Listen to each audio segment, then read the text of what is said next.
Shabbat Shalom, Shalom à chacun d'entre vous, grâce et paix sur vous, au nom du Mashiach, notre Adon. Alors aujourd'hui, nous allons essayer de voir un thème assez important. Le thème d'aujourd'hui, c'est la désobéissance de la Torah, un culte au diable. Quand on désobéit à la Torah, c'est un culte que nous rendons au diable. Voilà. C'est-à-dire que si tu n'es pas... Il n'y a que deux possibilités, l'un ou l'autre. Voilà.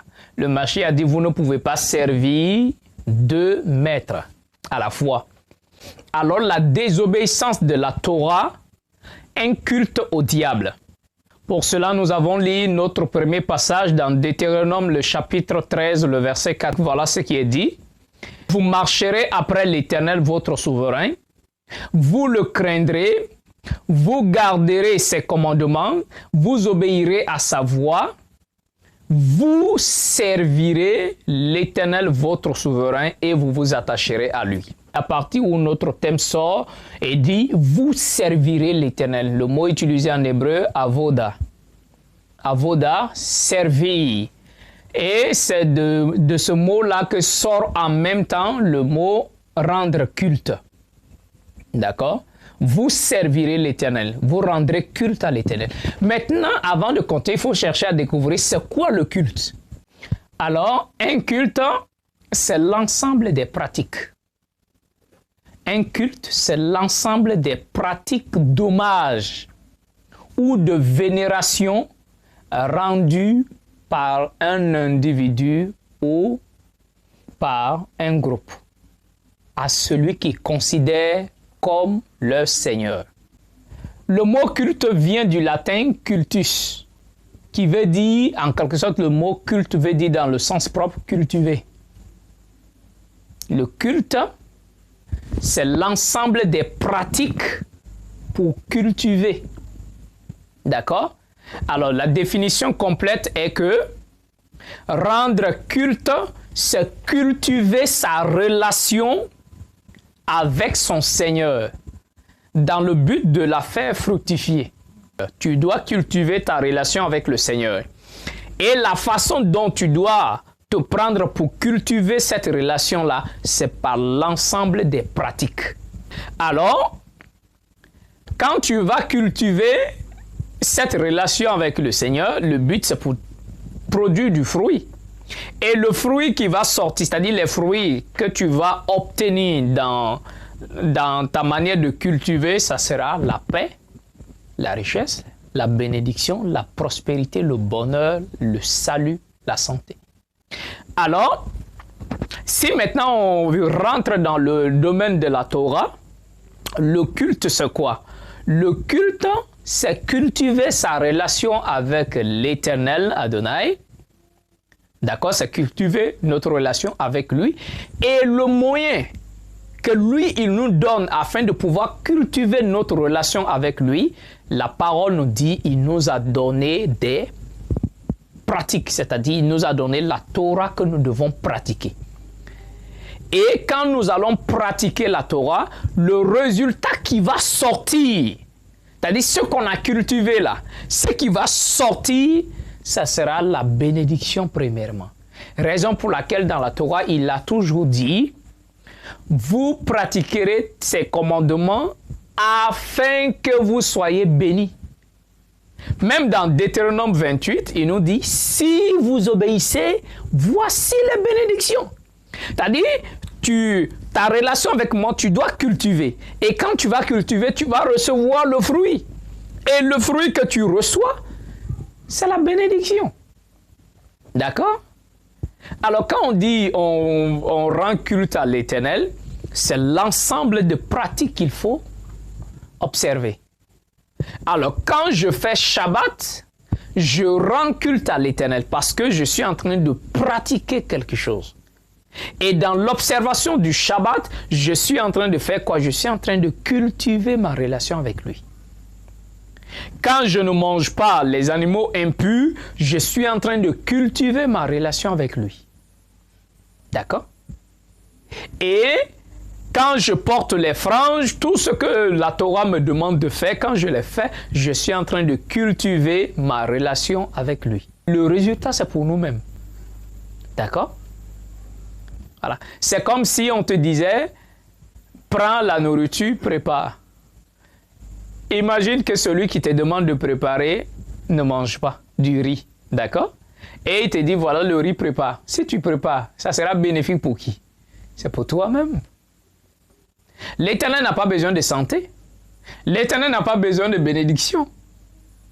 Lui, il n'a pas besoin de richesse pour se sentir bien. Il n'a pas besoin de ces choses-là. Lui, il n'a pas besoin de salut. Alors, c'est nous qui avons besoin des bénédictions, du salut, la prospérité et la santé.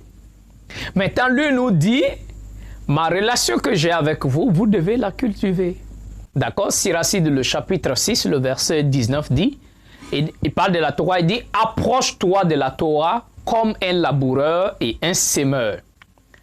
Attends ses bons fruits. Et il dit, pendant un peu de temps, tu auras de la peine à la cultiver. D'accord? Il dit, mais bientôt, tu mangeras ses fruits. Ici, il est clair même que la Torah, on doit cultiver. Et quand il dit au départ, on aura de la peine à la cultiver. Mais il dit après, on va récolter les fruits. Alors, la bénédiction que tu cherches, le salut que tu cherches, la prospérité que tu cherches, tout ce que tu cherches, c'est le fruit de ta relation avec le Seigneur. Alors, comment tu cultives ta relation avec le Seigneur? C'est un champ qu'on est en train de cultiver. Alors, le culte, comme je l'ai dit, c'est l'ensemble des pratiques, d'accord, qu'on observe. L'ensemble des pratiques que celui qu'on adore nous a donné, que nous devons observer afin de cultiver notre relation avec lui.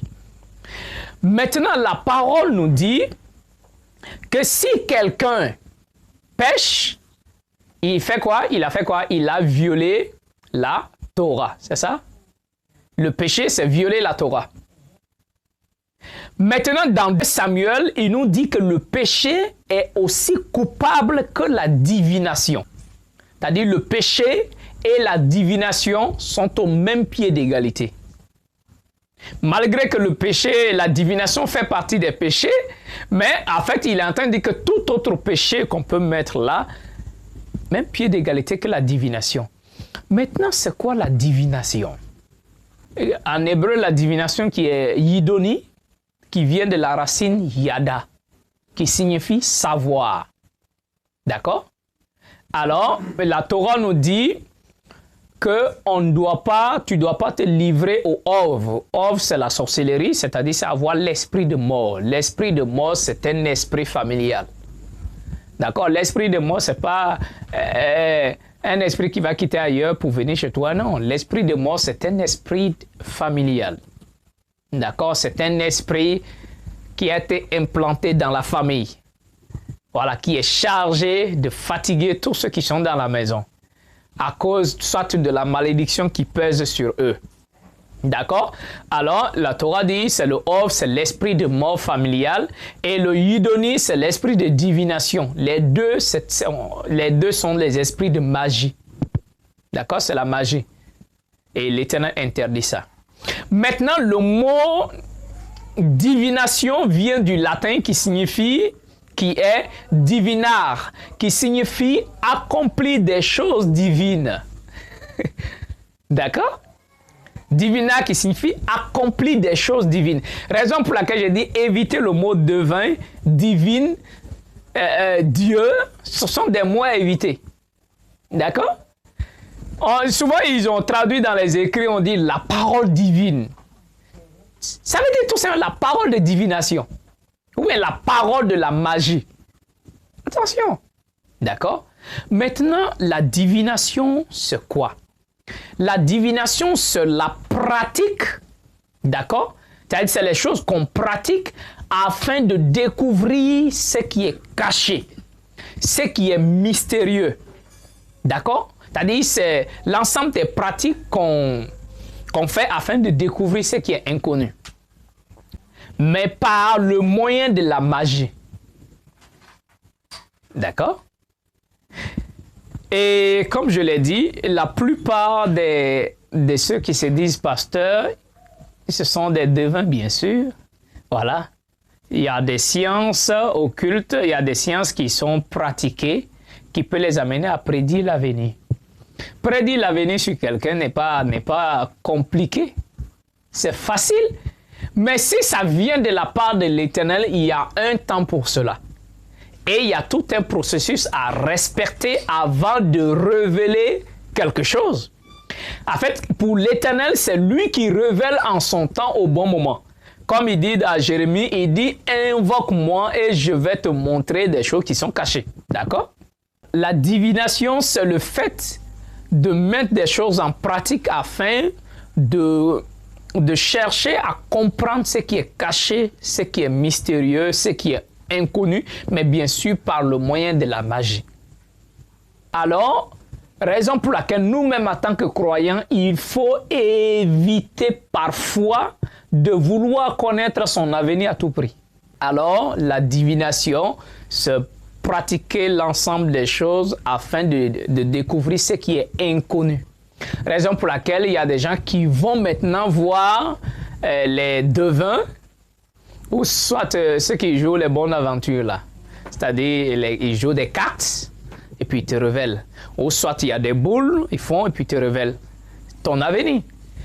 Ce qui te révèle, ce n'est pas un mensonge parfois. Il peut te révéler ce qui va t'arriver. D'accord? Mais l'Éternel n'a pas permis de connaître cela par le moyen de la magie. C'est ça qui est, c'est là où il y a le problème. D'accord? D'accord?